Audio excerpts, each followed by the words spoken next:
Despite the fact that virtually every newly independent country has chosen to adopt their own currency following their independence, that famous question posed by Alistair Darling to Alex Salmond during a 2014 TV debate about currency is widely regarded to have holed the independence campaign below the waterline. And of course, British mainstream media made sure that they would present Mr Salmond's response that Scotland would continue to use the English pound after independence as totally unworkable, given that Unionists claimed Scotland would not be allowed to do so. The fact that the pound is an internationally traded currency, which means that any country can use it without permission from the UK government or the Bank of England, didn't matter. It was enough for the biased UK media to go into overdrive as part of their contribution to destroying the independence cause. Besides, every single newly independent country has chosen not to use the pound, preferring instead to control their own economies. The real question should have been, why would any independent country think it a good idea to use someone else's currency? Our guest, Economist Tim Rideout, convener of the Scottish Currency Group, explains why having your own currency makes far more sense. He also explains why the late Alex Salmond shied away from it, despite being advised by eminent economists such as Nobel Prize winning Joseph Stiglitz and the former Governor of the Bank of England, Mervyn King, to ditch the pound for a new Scottish currency. But before we begin, help support independent Scottish media by subscribing to our channel now, and don't forget to hit the bell icon to be notified of new releases from the Scotland channel. Now let's get into it. Situation in 2014, there was a council of advisors that Alex Salmond had, which included people like Mervyn King and Joe Stiglitz, the Nobel Prize winning economist, and they all apparently recommended that the only sensible option for Scotland was to have its own currency. And unfortunately, it seems that Alex Salmond got cold feet and decided that that would frighten the pensioners and make life more difficult. And in trying to sort of appear to minimise the changes that were going to happen with independence, then he decided that using the pound, the GB pound, was a safer option. Now, that was safer in terms of getting people to vote for independence because it would look like they wouldn't have to change anything. Wasn't safer in terms of as it turned out, for the campaign, because it gave a veto to London, which then allowed them to say you can't. And he didn't have an answer to that, as we rather painfully saw in the television debate. I watched that at the time and I thought, for goodness sake, when Alistair Darling says, what's your plan B? Just say it's to have our own currency. But for some reason, he couldn't say that. I don't know why. It seemed the obvious thing to me, instead of just saying, I haven't got a plan B. But anyway, that was what happened. And it was, I think, a significant issue in why some people decided that they couldn't vote for independence. I think what we need to do now is just to be unambiguous that if you look around the world at other countries which have become independent, they've all introduced their own currency very quickly. In many cases, they've actually introduced their own currency before the formal date of independence.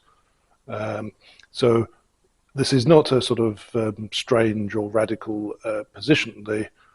What is the strange and radical position is the idea that you would become independent and use somebody else's currency, because that just doesn't happen. And there's a good reason for why it hasn't happened, because it's not real independence. You're handing control of your economy to whoever is in charge of the currency. There's actually a quote from Lenin at the time of the Russian Revolution. Well, there were two revolutions, but after the March Revolution, he's reported to have said that give me control of the currency and I will give you the country 6 months later. And I think he did actually succeed in debasing the ruble, which caused major inflation and discontent, and we then had the October Revolution where the Bolsheviks won. So he was probably right in that. So I think the lesson of all of that is that part of becoming independent is that you have control of your economy, and that means having control over your currency. What we need to do in preparation for becoming independent is to make sure that we have the necessary systems and central bank in place. In the currency group, and in fact in the April 2019 resolution that I managed to persuade the SNP conference to adopt in the teeth of opposition from the SNP leadership, that resolution said that we needed to make the preparations for introducing our own currency to ensure that we were ready to introduce that currency ASAP after Independence Day. And by ASAP, I was leaving a little bit of wriggle room for the politicians, but I mean weeks or at most a month or two after Independence Day. And why is that? Well, trying to use somebody else's currency may seem like it would be quite straightforward, especially since it's the currency that we already use. But in fact, there's a world of difference between being part of a country and using your own currency and the position immediately after independence, where we're now a foreign country and trying to use something that belongs to somebody else. Now, you can't stop people using your notes and coins. So if you take a country like Panama, they use the US dollar and they have US dollar notes and coins. But it's worth bearing in mind that around 90% of the population of Panama don't have a bank account, and most of them have never made a digital payment. It's all cash. And that's a very different position to Scotland, where most transactions are digital. They're people using a card or an iPhone or something like that to make an electronic payment. And that gives the government in London control, because all those electronic payments go through the Bank of England settlement systems.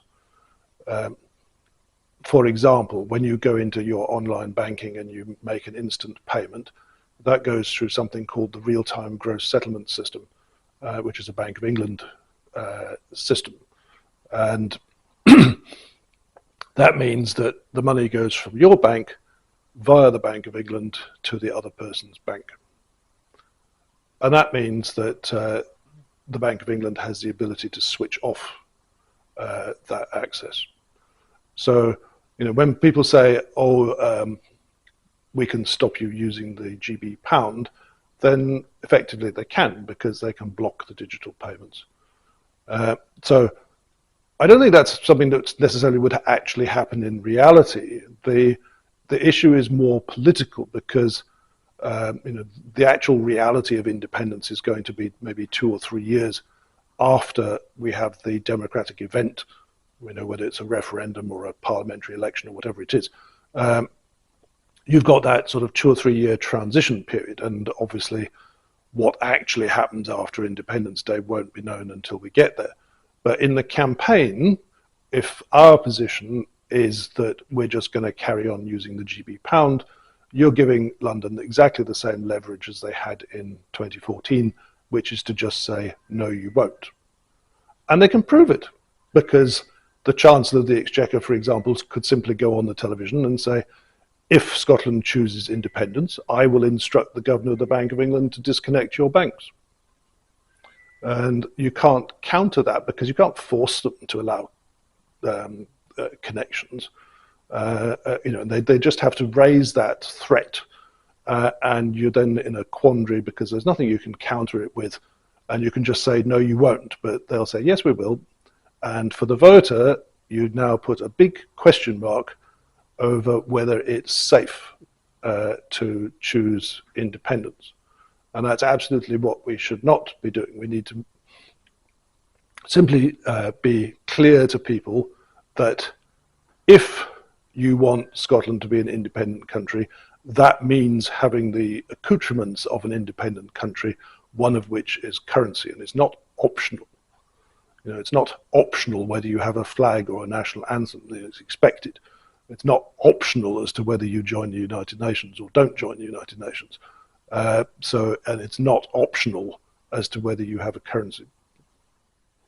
One of the things which we're doing in the Scottish Currency Group is actually looking at what needs to be done in a practical sense to be able to be in a position where we can introduce our own currency.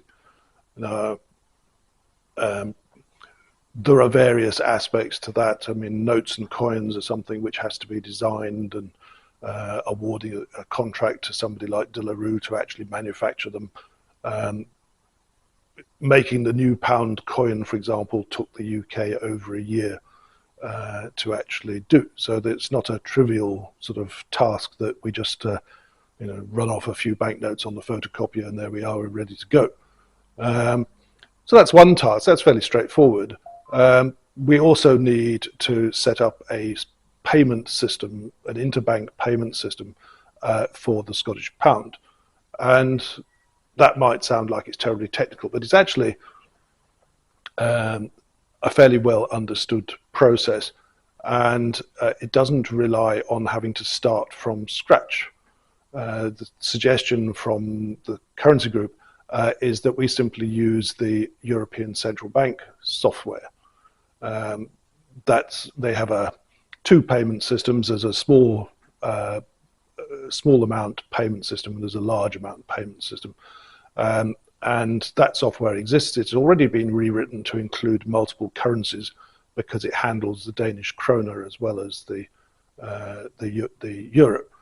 So it's really just a case of taking that existing software and making another modification to it to add a Scottish pound capability, and then the sort of technical aspect of the computer network, the communications cabling and so forth to link up the Scottish banks with the new central bank, and to then prepare, test, and ensure that it's all going to work when that payment system is switched on and takes over from the UK system. It needs to link in with people like Visa and MasterCard. They, for example, require 1 year's notice of a new currency.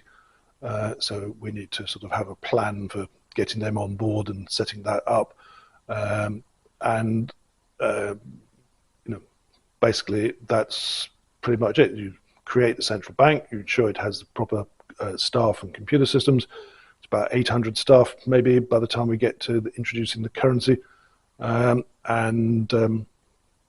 Link up with Visa and MasterCard, ensure that your payment network works, that all the Scottish banks are connected to it, and then you push the button and start making Scottish pound digital payments. But would an independent Scotland be able to use the European Central Bank's digital payment system now that it is no longer an EU member as a result of Brexit? I don't think it involves the European Central Bank having to do anything other than sell us a license to use their software. So I'm sure that they would be perfectly happy to do that. And it would not be operating on the ECB system; it would be operating on our system. But it will mean that it's future-proof, so that if people choose to join the Eurozone at some point in the future, then we would be ready and compliant with ECB requirements. That would not be the case if we chose to duplicate the Bank of England system, which is not compliant with ECB requirements. And I think the Bank of England system is a bit historic. I think it's got a long history of being started off as something a bit different. It's had bits and pieces added to it. It's probably better technically to use a purpose-made modern system like the ECB one rather than the UK thing, which goes back to the 1960s. Would the transition to a new currency cause major upheaval for Scots in their day-to-day lives? For the public, the whole process should be fairly painless. In the period, in fact, starting today, the Scottish Currency Group is actually establishing the Scottish Monetary Research Institute to start on design work for the currency. But that would continue taken over by the Scottish Government after the democratic event that leads to a decision for independence. You're then going to have a 2 to 3 year transition period before Independence Day. And it's during that transition period that most of the work is going to have to be done. That will be legislation through Holyrood to establish the central bank. It'll be actually getting it offices, employing staff, appointing a governor, directors, and doing the work of actually building the payment system, the statistical monitoring, commissioning a company to print the banknotes, and all of that stuff. But that doesn't involve the public. There's no need for the public to do anything in that period. We will still be part of the UK, and we will still be using the GB pound. It's only at the point where we get near to Independence Day that the public will have to do something. They'll get a letter or email or text or whatever from their bank that says that the preparations are being made for the introduction of the Scottish pound, and asking them if they wish to have new Scottish pound bank accounts, credit cards, debit cards, and online banking and all of that sort of stuff. And the default position that we're advocating is that if you ignore all of those messages, you don't do anything, then you just stay exactly as you are with GB pound bank account, GB pound cards. So you're going to have to make a decision to say, yes, I wish to start using the new currency. In which case, a couple of months before the introduction of the currency, you will simply receive, in the same way as you do at the moment with a credit card that's about to expire, you'll get a new set of cards. If you still want a checkbook or something like that, you'd get a new checkbook. You will get your new online banking details of your new bank account. Now, it will be a new account. It can't be your existing account because that's going to stay as GB pounds.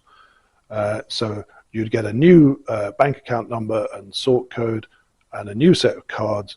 And going forward, once the currency goes live, then you would simply start using those.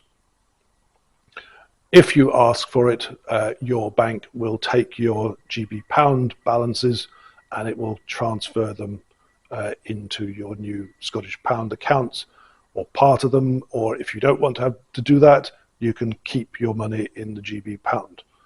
So that should all be very straightforward. It's been no more difficult than getting a new a new set of cards, or taking out a new credit card or something like that. A little bit more involved for you would be if you have a mortgage, and it's worth pointing out that 2/3 of adults in Scotland do not have a mortgage, because 1/3 rent, 1/3 own their house, and it's only 1/3 who have a mortgage. But if you have a mortgage, then you would be very strongly encouraged to redeem the GB pound mortgage and switch it into a Scottish pound mortgage. Now, you don't have to do very much for that. All you'll need to do is, when the bank says, would you like us to move your mortgage, you just say yes.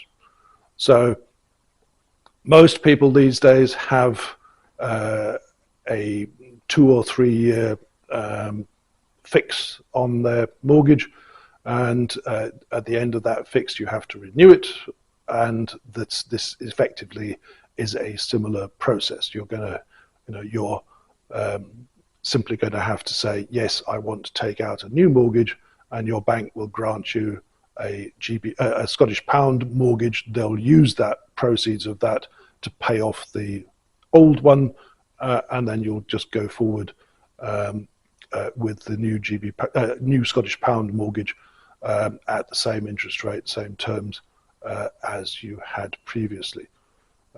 And there's not going to be any charges for that because the central bank will instruct the banks to do this for their customers.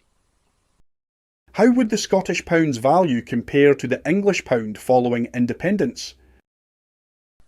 When the Scottish pound is introduced, it would be at a 1-to-1 conversion rate against the GB pound.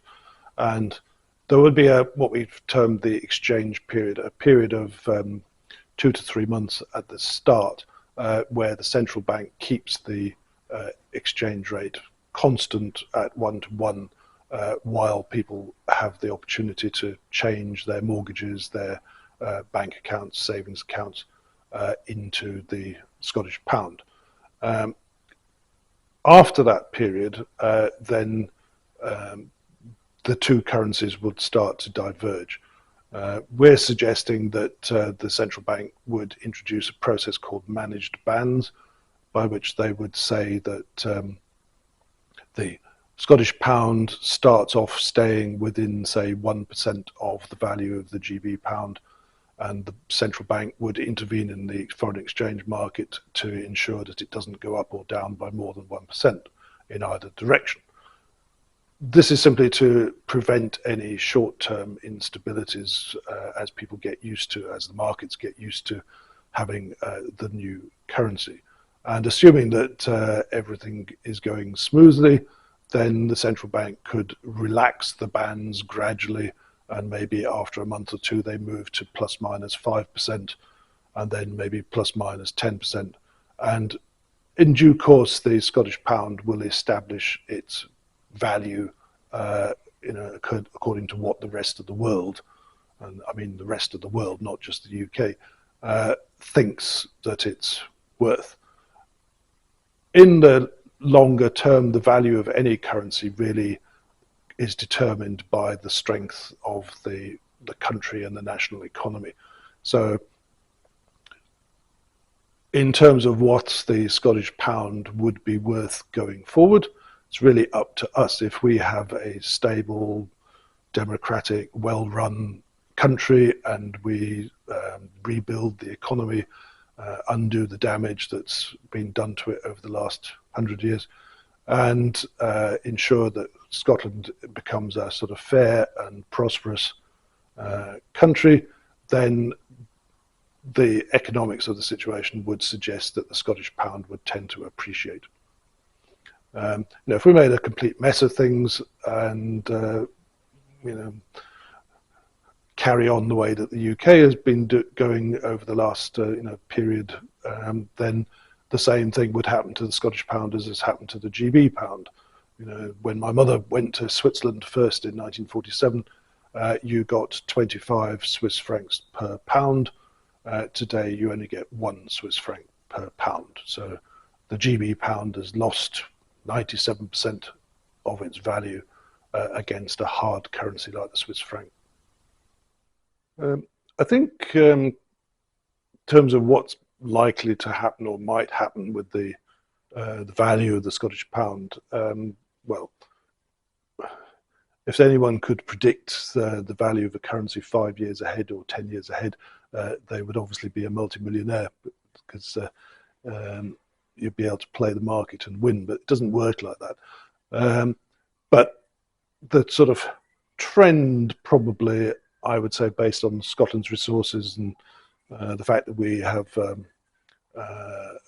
high level of exports, that we're attractive to foreign investors, and all the sort of things that you can see just by looking at the newspapers and looking around. It's quite likely that the Scottish pound would appreciate against the GB pound. Not least because I think the GB pound historically has been weak. It's had a 100-year downward trend, and given things like Brexit, the loss of Scotland, I would see no reason for why that downward trend would not continue.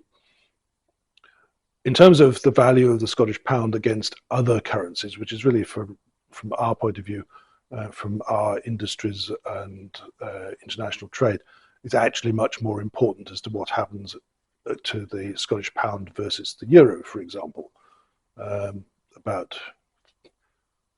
In the case of something like Scotch whisky, around 40 to 50% of the Scotch whisky goes to the European Union, and less than 8% goes to the rest of the UK. So for something like whisky or the salmon farming and things like that, then currencies other than the GB pound are actually much more important. And currencies going up and down is very much it's a two-edged sword. The currency going up is good if you're going on holiday and traveling. It's good if you're importing things into Scotland because they get cheaper in terms of the domestic currency. But the Scottish pound appreciating would be very bad for anyone trying to export from Scotland. And obviously we have a much more open economy than England. Proportionately, we export a lot more than England does. And so I think the Scottish government would probably not want the Scottish pound to go too high.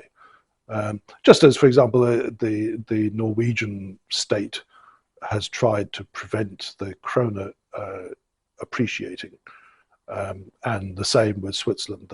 They have put a lot of effort into trying to stop the Swiss franc appreciating.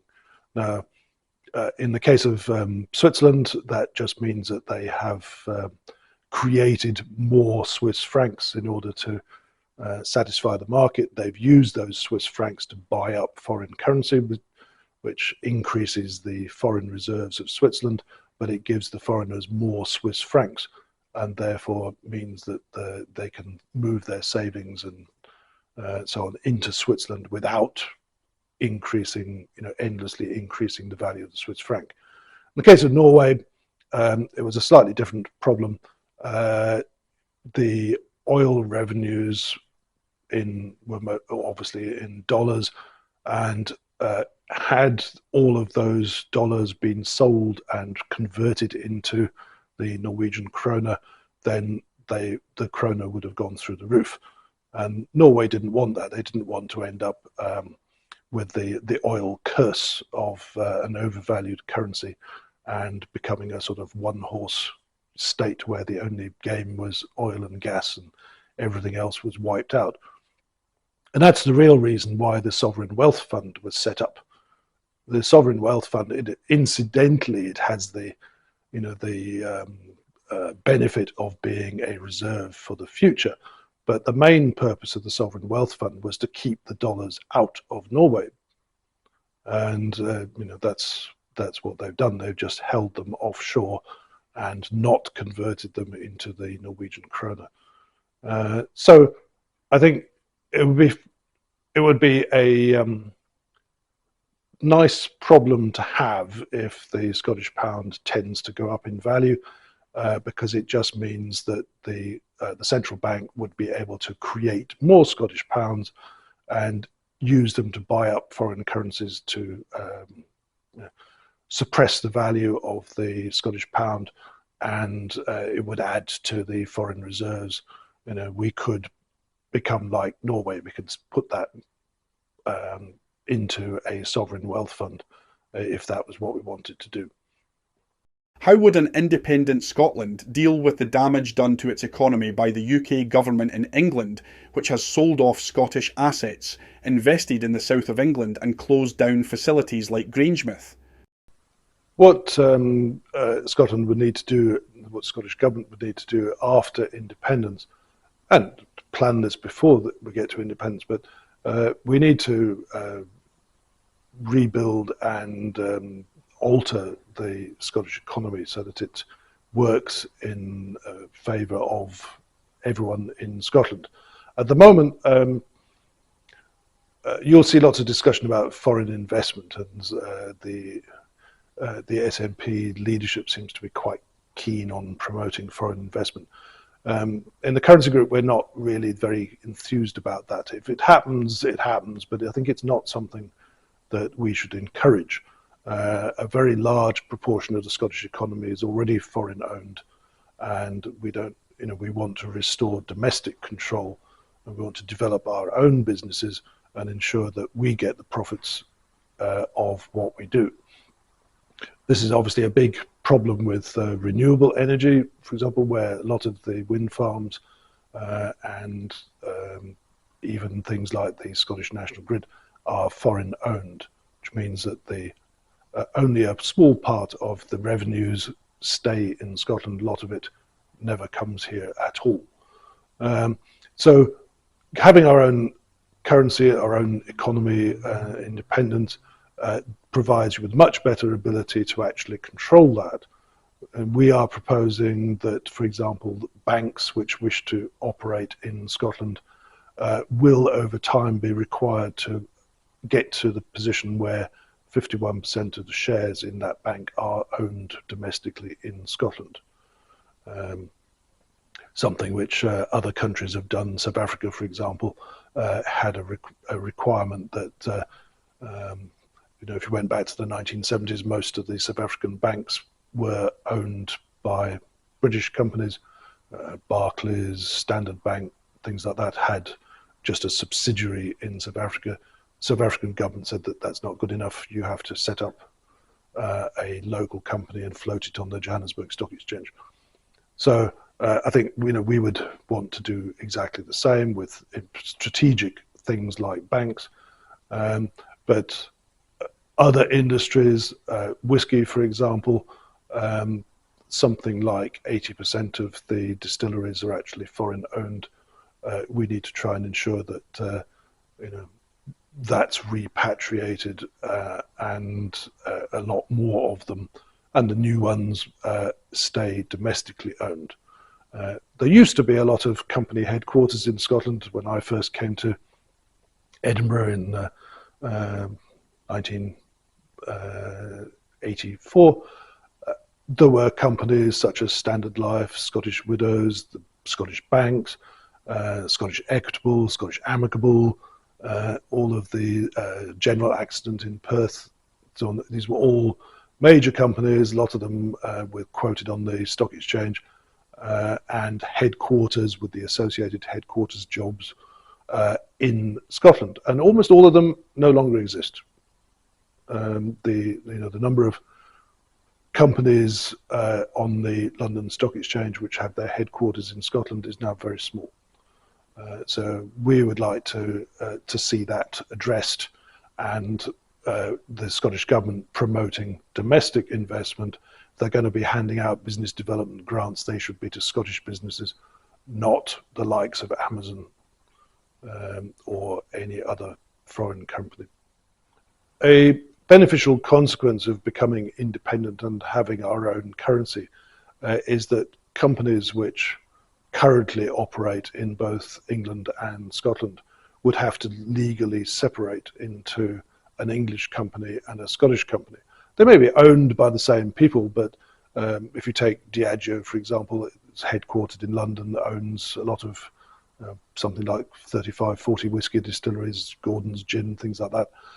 They would have to establish Diageo Scotland, and that is going to run its own accounts and submit its tax returns to Revenue Scotland, and would have to have its separate accounting systems, directors, and all the accoutrements of a company.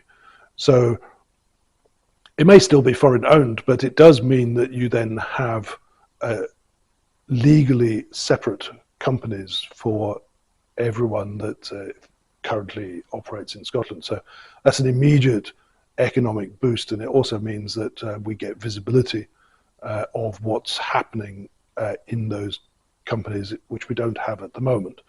At the moment, the Scottish Government has no idea as to what the corporation tax revenues would be, because companies just do one annual accounts which cover the whole of their UK operations.